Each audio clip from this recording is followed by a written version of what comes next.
Hello, friends. Welcome to Zenith Educational Academy again to all of you. So, I'm here again to discuss with you about something related to the modal auxiliary verbs and ordinary verbs. We have used these two kinds of verbs in our daily life communication. As we know very well, in the previous video, I discussed about modal auxiliary verbs, meanings, and how these verbs are different from active or you can say ordinary verbs. And I also explained different types of the techniques, methods to use modal auxiliary verbs in our sentences or phrases.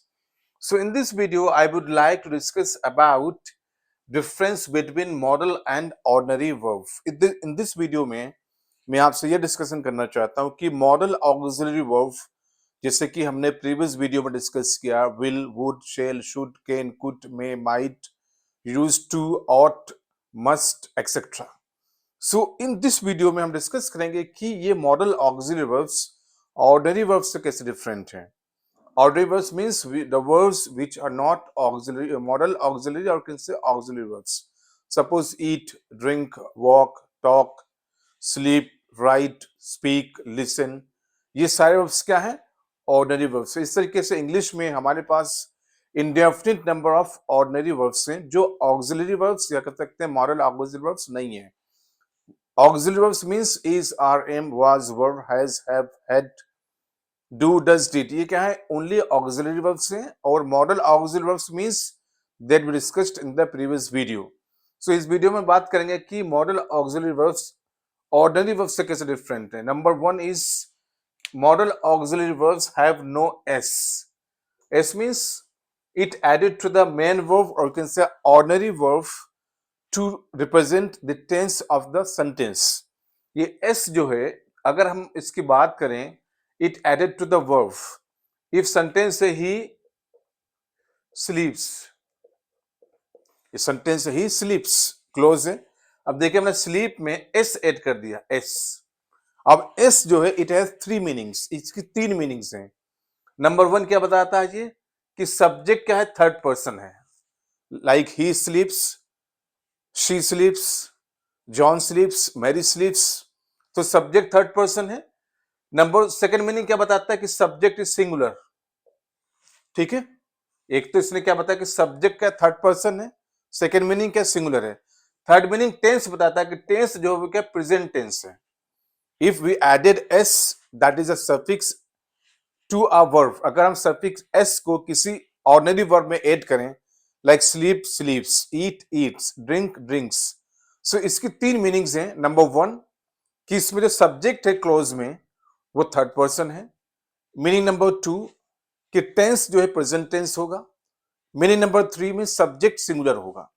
ठीक है, so it means we have discussed about S in the third person singular. जैसे भी लिखा है यहाँ पे third person singular के subject जो है वो थर्ड पर्सन होगा और सिंगुलर होगा एंड मीनिंग थर्ड उसकी क्या कि टेंस जो है सेंटेंस का या क्लोज का वो प्रेजेंट होगा. But what happens we can not add S to the model auxiliary verb. तो ये एस जो है जो सफिक्स है ये मॉडल वर्ब को एक ऑर्डिनरी वर्ब से अलग बनाती है. अब हम मॉडल वर्ब में मॉडल ऑक्सिलरी वर्ब में एस ऐड नहीं कर सकते हैं. वी कांट से he wills no, he mays no, he shoulds no, he woulds no, he cans no, he coulds no. हम किसी भी मॉडल ऑक्सिलरी वर्ब में एस ऐड नहीं कर सकते. If I added it is against rule of grammar और English grammar. लेकिन S जो है आमतौर पे हम एक ऑर्डिनरी वर्ब में ऐड कर सकते हैं. Suppose he eats, she Yeats, he sleeps, she sleeps, he writes a letter, she writes a letter, John writes a letter, Ahmed writes a letter. देखिए एस जो है हम ऑर्डिनरी वर्ब में तो ऐड कर सकते हैं लेकिन मॉडल वर्ब में ऐड नहीं कर सकते हैं. तब इट मींस नंबर वन क्या बता रहा है कि जो मॉडल ऑक्सिलरी वर्ब्स हैं वो ऑर्डिनरी वर्ब से कैसे डिफरेंट है कि एस जो है वो ऑर्डिनरी वर्ब में तो ऐड कर सकते हैं लेकिन मॉडल में ऐड नहीं कर सकते हैं. एग्जाम्पल क्या है? शी में नो हिज एड्रेस. अब देखिए शी में नो हिज एड्रेस. अब में जो है क्या है? मॉडल ऑक्सिलरी वर्ब है. Understood, we have used for the possibility but we can't say she mays. देखिए हम में एस ऐड नहीं कर सकते. We can't say she mays no.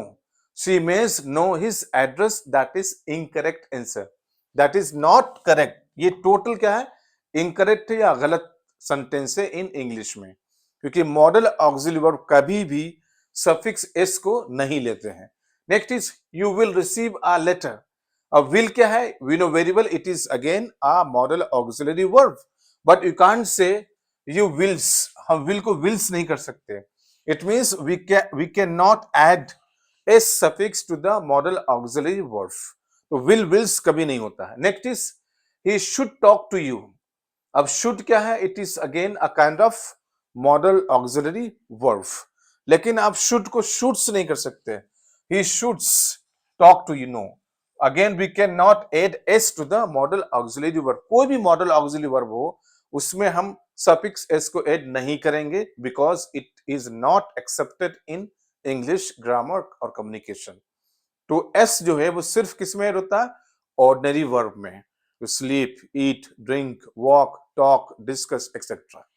तो एक डिफरेंस ये हो गया। सेकंड डिफरेंस क्या बताता है कि model auxiliary verb ordinary verb से कैसे डिफरेंट है, इन terms of questions, in terms of negatives, in terms of take questions instead of short answers.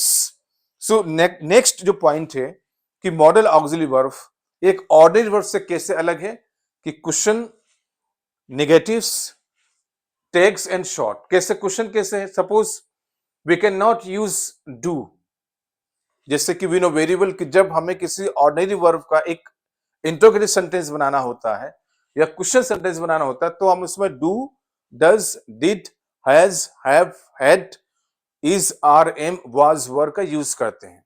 ठीक है, सपोज डू, जैसे मैं कह सकता हूं do, yes that is do you know me, do you know me. So sentence का था you know मी, लेकिन जब इसका क्वेश्चन सेंटेंस बनाया तब हमें डू की नीड हुई। Do means it is a kind of word used to make a interrogative sentence. Do you know me, does she write a letter, question mark. लेकिन जब हम किसी सेंटेंस में मॉडल वर्ब का यूज करेंगे, model auxiliary verb का, अब उसको क्वेश्चन सेंटेंस बनाने के लिए हमें डू डज की हेल्प नहीं लेनी पड़ेगी। इट मींस कि मॉडल ऑक्सिलरी वर्ब खुद क्या एक इंटरोगेटिव सेंटेंस बनाने में हेल्प करते हैं। वो जब कोई मॉडल ऑक्सिलरी वर्ब किसी सेंटेंस के बिगिनिंग में यूज हो रहा हो तो वो ऑटोमेटिकली क्या है, सेंटेंस को इंटरोगेटिव में बना देते हैं। जिससे लिखा है कैन यू स्विम। अब देखिए कैन जो यूज है, can is a kind of model auxiliary verb जिसको हमने सेंटेंस के बिगिनिंग में यूज किया। अब उसके बाद सब्जेक्ट यू है, उसके बाद swim, that is main verb. अब क्या है, क्वेश्चन मार्क। तो ये negative, sorry that is question sentence, you can से द इंटरोगेटिव सेंटेंस। लेकिन इस सेंटेंस को बनाने के लिए, इंटरोगेटिव सेंटेंस बनाने के लिए या क्वेश्चन सेंटेंस बनाने के लिए हमें डू डज की नीड नहीं पड़ेगी। If somebody says do you can swim, देखिए यहां do you can swim question mark, that is not correct. क्योंकि सेकंड डिफरेंस क्या है कि मॉडल ऑक्सिलरी वर्ब खुद एक स्टेटमेंट को या एक डिक्लेरेटिव सेंटेंस को इंटरोगेटिव सेंटेंस में चेंज कर देते हैं जब हम उसको सेंटेंस के बिगिनिंग में यूज करते हैं। तो इन सेंटेंस में हमें जो ऑक्सिलरी वर्ब्स की नीड नहीं होती है। We can not use do, does, did, is, are, am, was, were, has, have, had in the beginning of sentence if there is already model auxiliary verb. कि अगर किसी सेंटेंस में already कोई model auxiliary verb है तब हमें उस sentence को इंटरोगेटिव सेंटेंस में या कह सकते हैं क्वेश्चन सेंटेंस को में बनाने के लिए हमें किसी दूसरे ऑक्सिलरी वर्ब की हेल्प नहीं लेनी पड़ेगी। ठीक है, तो जैसे विल यू कम हियर, देखिए will you come here question mark. अब देखिए विल क्या है, it is a kind of model auxiliary verb, क्योंकि अब सेंटेंस क्या था, इट मींस एक डिक्लेरेटिव स्टेटमेंट क्या था, you will come here, sentence था यू विल कम हियर। अब विल को हमने ले लिया सेंटेंस के बिगिनिंग में और सब्जेक्ट को यहीं रहने दिया, कम हियर और क्वेश्चन मार्क, तो बन गया आपका इंटरोगेटिव क्वेश्चन है, कह सकते हैं क्वेश्चन सेंटेंस। अगर आपने इनके साथ कोई ऑक्सिलरी वर्ब को यूज किया, लेकिन लिखा डू, ठीक है, do you will come here, लिखा do you will come here. अब देखिए इसमें मॉडल ऑक्सिलरी भी यूज किया गया और ऑक्सिलरी भी यूज किया गया do you will come here. तो डू और विल को हम एक साथ यूज नहीं कर सकते in a sentence in terms of interrogative sentence. तो ये क्या है, सेंटेंस गलत है। ठीक है, इट मीन्स कि सेकंड डिफरेंस क्या है? सेकंड डिफरेंस ये बताता है कि अगर आपके पास किसी डिक्लेरेटिव सेंटेंस में ऑलरेडी मॉडल ऑक्सिलरी वर्ब है, कोई विल, ठीक है, will, shall, can, should, can, could, कोई भी हो, तब उस सेंटेंस को इंट्रोगेटिव सेंटेंस या कह सकते हैं क्वेश्चन सेंटेंस बनाने के लिए हमें किसी दूसरे ऑक्सिलरी वर्ब की नीड नहीं पड़ेगी। ठीक है, जैसे लिखा है they can not ride a horse. अब ये नेगेटिव की बात हो रही है, अब ये इंट्रोगेटिव की बात हो रही है, जैसे क्या नेगेटिव है ये, तो कह रहा है they can not ride a horse. अब ये नेगेटिव सेंटेंस है। अब व्हाट हैपेंस कि जब भी हमें किसी सेंटेंस को नेगेटिव सेंटेंस, इट मींस किसी पॉजिटिव सेंटेंस को नेगेटिव सेंटेंस बनाना होगा और अगर उसमें already model auxiliary verb available है तो उसके बाद हम सिर्फ नॉट यूज कर लेंगे। जैसे विल है, I will teach you, I will teach you positive है। अब इसको नेगेटिव बनाना क्या है, तो विल के आगे नॉट यूज करना, I will not teach you. अब इसको नेगेटिव बनाने के लिए हमें डू नॉट यूज नहीं करना, do not, does not, yes, is not, am not, are not, was not, were not, has not, have not, had not use करने की जरूरत नहीं पड़ेगी क्योंकि modal auxiliary verb already sentence में, तो उसके आगे सिर्फ हमें नॉट को यूज कर देना, इससे बन जाएगा नेगेटिव सेंटेंस। तो यहाँ क्या है, they can not ride a horse. अगर आपने कहा दे डू नॉट कैन, देखिए they do not can ride a horse. अब देखिए आपके पास सेंटेंस में ऑलरेडी एक मॉडल वर्ब था, लेकिन उसके पहले आपने डू वर्ब यूज कर लिया, दैट इज डू नॉट। तो ये सेंटेंस गलत हो जाएगा क्योंकि इट मींस कि जब सेंटेंस में हमारे पास ऑलरेडी मॉडल वर्ब अवेलेबल है तो उसके आगे सिर्फ नॉट यूज कर देना, सेंटेंस नेगेटिव में चेंज हो जाएगा। अब हमें डू नॉट यूज नहीं करना पड़ेगा, do not, does not, no use of it because model auxiliary verb available होता है। जैसे यहाँ लिखा he shouldn't be doing that, should see. अब यहाँ तो टेक क्वेश्चन है, सबसे पहले जानना जरूर टेक क्वेश्चन क्या होता है। Take question means it is a short question. You can say it is a small phrase used in a sentence and it is just opposite the tense of the preceding sentence. देखिए take question एक बहुत छोटा question होता है जो sentence के always last में use होता है, और जो प्रीसीडिंग सेंटेंस होता है मतलब इससे पहले जो सेंटेंस यूज होता है कोमा से पहले, अगर वो पॉजिटिव होता है तो टेक क्वेश्चन नेगेटिव में होता है, और अगर और कोमा से पहले जो सेंटेंस है वो नेगेटिव में है, पॉजिटिव नेगेटिव में है, तो टेक क्वेश्चन पॉजिटिव में होगा, जस्ट अपोजिट होता है। जैसे कि सेंटेंस हमारे पास है आई, ठीक है, टीच, आई टीच यू। अब व्हाट हैपेंस, अब इसको टेक क्वेश्चन बनाने के लिए कॉमा यूज करेंगे, आई टीच यू। अब पहला टेंस देखना पड़ेगा कि what is the tense of the sentence. अब ये किस टेंस, प्रेजेंट टेंस में है। अब जाहिर सी बात है जब हम इसको टेक क्वेश्चन में चेंज करेंगे तो हमें इसकी वर्ब की डिग्री को यूज करना पड़ेगा, दैट इज फर्स्ट फॉर्म। तो आई टीच यू, ठीक है, सो व्हाट हैपेंस, ये हो जाएगा don't I, D O and there is apostrophe, don't I question mark. I teach you क्योंकि आई के साथ डू आता है, तो I do not teach you क्योंकि डू। तो ये देखिए पॉजिटिव, आई टीच यू क्या है, पॉजिटिव सेंटेंस है, लेकिन जब टेक कुछ कोमा लेना पड़ेगा, कोमा के बाद जब हम इसको टेक क्वेश्चन बनाएंगे तो वर्ब की जो फॉर्म होगी, तो फर्स्ट फॉर्म डू है तो डू का डोंट हो जाएगा, डोंट आई क्वेश्चन मार्क।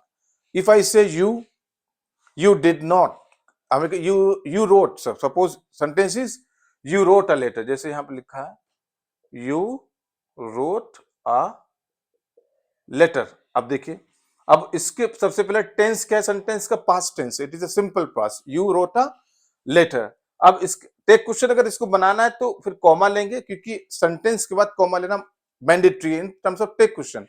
अब ये यू रोट अ लेटर, अब इसकी पास्ट फॉर्म है तो पास्ट फॉर्म डिड होती है, तो इसके आगे हम लिखेंगे डिडंट यू, डिड एन के बाद apostrophe and you, didn't you question mark, इस तरह टेक क्वेश्चन बनता है। सो व्हाट हैपेंस कि टेक क्वेश्चन बनाने के लिए अगर हमारे पास सेंटेंस में कोई मॉडल वर्ब नहीं है, मॉडल ऑक्सिलरी वर्ब नहीं है, तब उसका जब टेक क्वेश्चन बनाएंगे तो हम जो सब्जेक्ट के साथ एग्री करेगा, जैसे यू है तो यू के साथ एग्री करेगा according to the tense of the sentence did. तो यहाँ पे रोट है, रोट का पास्ट टेंस है, तो इसीलिए हमें टेक क्वेश्चन में भी पास्ट टेंस यूज करना पड़ेगा, simple past did, didn't you. So it means this should be agreement between subject and the tense given in the sentence to make a tag question. मतलब tag question बनाने के लिए सबसे पहले हमें sentence का टेंस और उसका सब्जेक्ट देखना पड़ेगा, तो उसी के अकॉर्डिंग हमें फिर टेक क्वेश्चन बनाना होगा जो सेंटेंस के लास्ट में होता है। लेकिन ये सिर्फ किसके लिए, ऑर्डिनरी वर्ब के लिए। देखिए अब इसमें कोई मॉडल वर्ब नहीं है, अगर हमारे पास सेंटेंस में कोई मॉडल ऑक्सिलरी वर्ब है तो हमें do, does, did, has, have, had, is, are, am, was, were की नीड नहीं होगी टेक क्वेश्चन बनाने में, जस्ट लाइक इंट्रोगेटिव क्वेश्चंस। तो वो मॉडल से, मॉडल का विल अगर होगा तो वांट हो जाएगा, वुड का वुडंट हो जाएगा, ठीक है, शेल का शुडंट हो जाएगा, शुड का शुडंट हो जाएगा, ठीक है। जैसे यहाँ लिखा है कि शुडंट बी डूइंग दैट। अब देखिए मैंने बताया कि अगर सेंटेंस निगेटिव है तो टेक क्वेश्चन पॉजिटिव होगा, वो सेंटेंस पॉजिटिव है तो टेक क्वेश्चन नेगेटिव होगा। जैसे अभी यहाँ सेंटेंस मैंने बताया आई टीच यू, तो सेंटेंस पॉजिटिव है लेकिन टेक क्वेश्चन क्या हो जाएगा, नेगेटिव। लेकिन यहाँ सेंटेंस नेगेटिव है, ही शुडंट बी डूइंग दैट, तो इसीलिए आप देखिए शुडंट का हो जाएगा शुड। अब देखिए अब सब्जेक्ट क्या है, she, yes, that is he, she, sorry, she shouldn't be doing that. अब शुड शी क्वेश्चन मार्क। अब देखिए अब शुड है या कॉमा लिया, दैट के बाद शुड लिया, फिर सब्जेक्ट शी जो था, क्योंकि शी का शुड आ जाता है, ठीक है, it is accepted, it is agreement between should and see question mark. तो ये टेक क्वेश्चन है। अब देखिए इसमें इस सेंटेंस में हमने कोई do, does, did, is, are, am, was, were, has, have, had नहीं लिया, क्योंकि इसमें शुड जो है ऑलरेडी एक मॉडल वर्ब अवेलेबल था, तो इसी मॉडल वर्ब से टेक क्वेश्चन बन जाएगा, ठीक है। जैसे एक सेंटेंस में आपको देता हूं, I have given the so many sentences here regarding to the tag questions for the better understanding, just to use the model auxiliary verbs. जैसे कि सेंटेंस है you may, sentence is you, ठीक है, you may discuss, ठीक है, you may discuss a topic. अभी क्या, you may discuss a topic. अब इसमें क्या देखना है कि मे जो है that is a model auxiliary verb. अब इस सेंटेंस को अगर हम टेक क्वेश्चन बनाना चाहें तो इस मे से ही बन जाएगा। अब हमें इसमें डू, डज, डिड यूज नहीं करना पड़ेगा। तो टेक क्वेश्चन बनाने के लिए क्या करना पड़ेगा, ठीक है, सेंटेंस के आगे कॉमा देना पड़ेगा, उसके बाद फिर मॉडल ऑक्सिलरी वर्ब जो है, आप देखिए सेंटेंस क्या पॉजिटिव है लेकिन टेक क्वेश्चन नेगेटिव बन जाएगा। अब मे के साथ हो जाएगा मे नॉट, क्या हो जाएगा, may not you question mark, इस तरीके से। अब देखिए जब नेगेटिव सेंटेंस लेंगे, सपोज मैं कहूं यू मे नॉट, अब negative, you may not discuss a topic. अब ये पॉजिटिव था, ये नेगेटिव बन गया। अब ये जब पॉजिटिव था तो टेक क्वेश्चन नेगेटिव बना। अब जब ये नेगेटिव सेंटेंस है टेक क्वेश्चन पॉजिटिव बनेगा। जैसे you may not discuss a topic comma, अब हो जाएगा मे यू क्वेश्चन मार्क, ठीक है। That is basic difference. क्योंकि हमारे पास सेंटेंस में ऑलरेडी एक मॉडल वर्ब अवेलेबल है, इसीलिए हमें किसी ऑर्डिनरी वर्ब की नीड नहीं होगी उसको टेक क्वेश्चन में चेंज करने के लिए।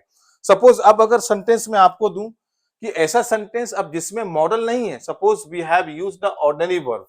अब मान लीजिए मॉडल वर्ब यूज नहीं करना है, suppose you discuss a topic, ठीक है।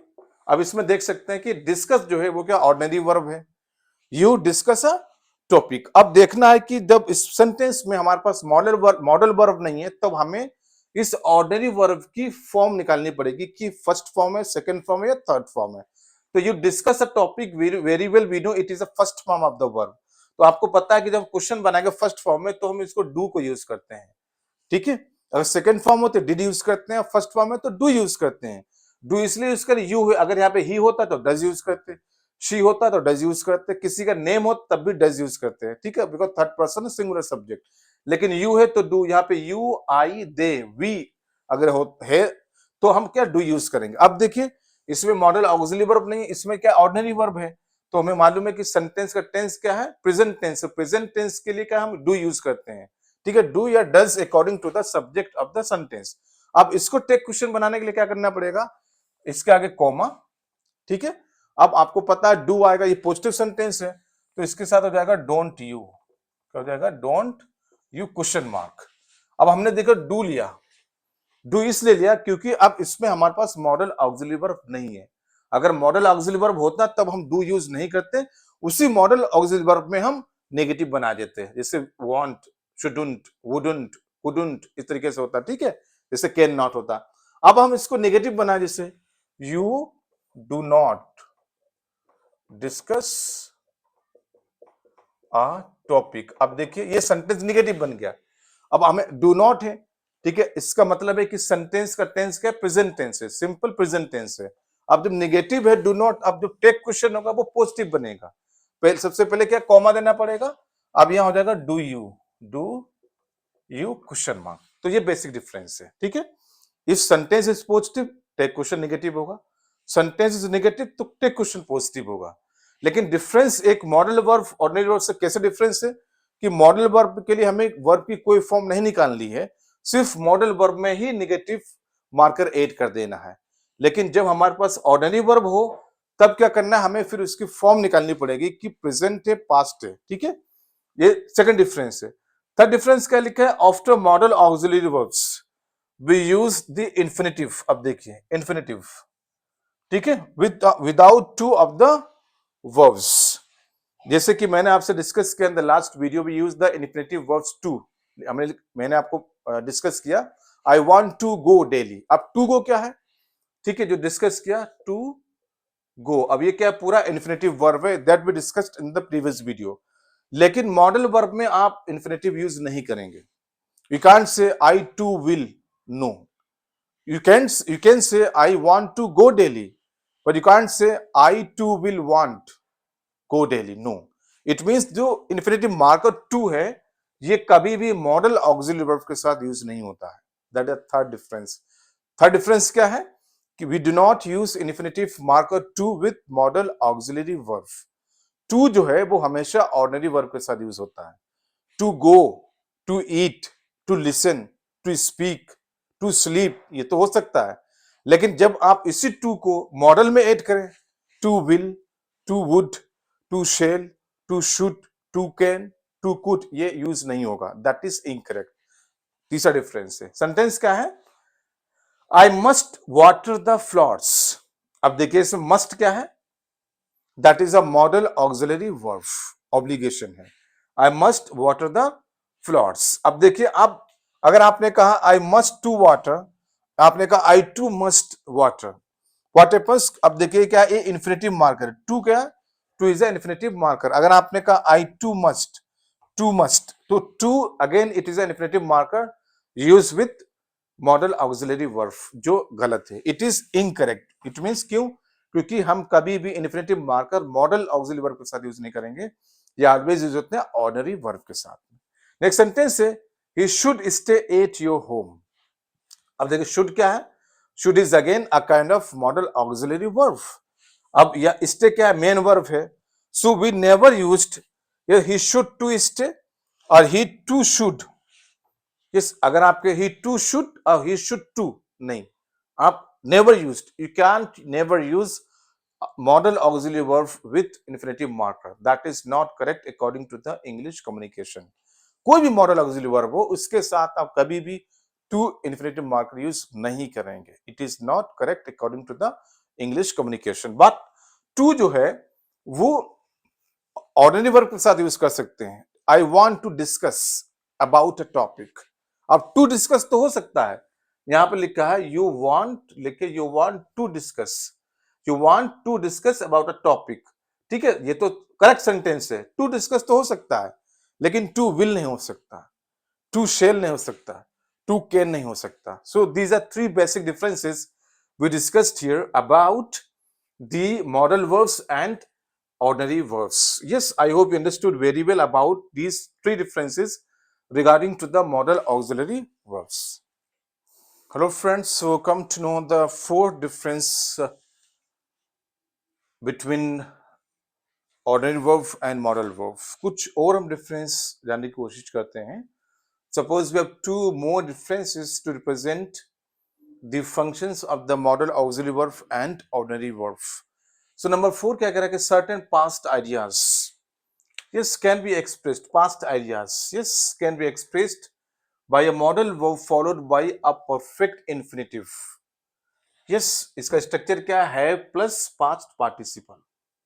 yes, it means if we want to express past ideas with the help of modal auxiliary verb in a sentence, so what happens, the modal auxiliary verb always followed by a perfect infinitive. it means कि अगर हम किसी sentence में modal auxiliary verb के जरिए किसी past event को express करना चाहते हैं तो उसके लिए क्या होगा कि मॉडल वर्ब के जस्ट बाद हमें यूज करना पड़ेगा एक perfect infinitive structure. Perfect infinitive structure means कि उसमें हैव होगा, हैव प्लस पास्ट पार्टिसिपल, मतलब हैव के बाद जो मेन वर्ब होगा वो उसकी थर्ड फॉर्म होगी, जस्ट लाइक पैसिव सेंटेंसेस। अब देखिए कैसे, you should have told me you were coming. अब देखिए शुड क्या है, that is a model auxiliary verb.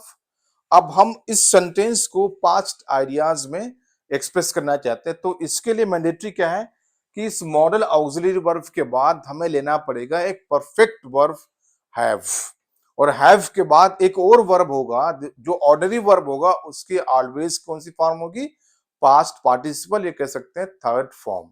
देखिए लिखा है हैव यूज किया, यू शुड हैव, अब टेल बिकम्स टोल्ड, टेल क्या है V1 है और टोल्ड होगी third form, that is V3 और you can say past participle. You should have told me you were coming. अब हैज नहीं कर सकते, you can't say you should has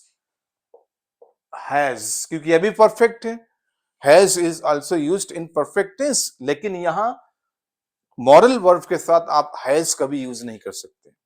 आप नहीं कर सकते you should has, you can has, you may has, no, we can never use has in a sentence if there is a model auxiliary verb। इसका मतलब model auxiliary verb के बाद हम always use करते हैं have perfect verb plus ordinary verb in third form. Next is I think I may have annoyed on मेरी। अब देखिए इसमें अगेन क्या है, मे जो है that is a model auxiliary verb, तो इसके बाद हमने यूज किया है परफेक्ट हैव, और फिर उसके बाद जो ऑर्डिनरी वर्ब है उसकी third form annoyed, the V1 and annoyed becomes V3 और you can say past participle. ये रूल है, you can't use I think I may has, no, अगर आपने हैज यूज कर लिया मे हैज, ये गलत हो जाएगा क्योंकि मे के साथ, मे नहीं मतलब कोई भी एक मॉडल ऑक्सिलरी वर्ब हो तो उसके साथ हैज कभी नहीं आता, always comes have. Yes I understood and you also understood कि if I have any modal auxiliary verb in a sentence तो उसके साथ हैज कभी यूज नहीं होता, we always use have. Suppose you should have, I may have, I will have। Suppose if I say I will have to discuss a serious issue with you, so what happens, अब देखिए will have not will has, क्योंकि will क्या है, model auxiliary verb है, इसीलिए उसके साथ have आता है, will have, ठीक है, has कभी नहीं आता, ठीक है। ये फोर्थ डिफरेंस है, it is the fourth difference between model and ordinary verb. Next is there. एक देयर ऐसा हमारे पास सब्जेक्ट है, it mean there is a preparatory subject that can be used with model verbs but when especially followed by be। ये देखिए B है कि there जो सब्जेक्ट है, अगर हम किसी सेंटेंस में there THERE there as a subject use करें और उसके बाद कोई मॉडल वर्ब यूज करें तो again it is a mandatory to use be, तो हमें बी यूज करना पड़ेगा। जिससे सेंटेंस क्या है, देयर मे बी। अब देखिए देयर क्या एक प्रिपरेटरी सब्जेक्ट है, yes preparatory means there is a dummy subject, और you can say there is a meaningless subject here, इसे डमी सब्जेक्ट भी कहते हैं, प्रिपरेटरी सब्जेक्ट भी कहते हैं। यस सो देखिए मे यूज किया हमने जो है, just after there I used may as a model auxiliary verb. इसके बाद देखिए हमने बी यूज किया है, तो there may be rain, yes this is later today, क्या है, there may be rain later today. अब देखिए it is mandatory, structure mandatory, it means if you are using there as a subject in a sentence और आपने उसके बाद अगर कोई मॉडल वर्ब यूज किया तो मॉडल प्लस बी, ये स्ट्रक्चर होगा इसका, model plus be, there may be, there shall be, there will be, there could be, there can be. तो इट मींस हर एक मॉडल वर्ब के साथ आपको बी फॉर्म यूज करना पड़ेगा। आप ये नहीं कह सकते there may rain later today, no, आप बी स्किप नहीं कर सकते, you can't skip be if you are using preparatory subject there और इट। अगर इट भी यूज कर रहे हैं, it may be, it may नहीं होगा, इट मे बी, यहां हो सकता था it may be rain later today.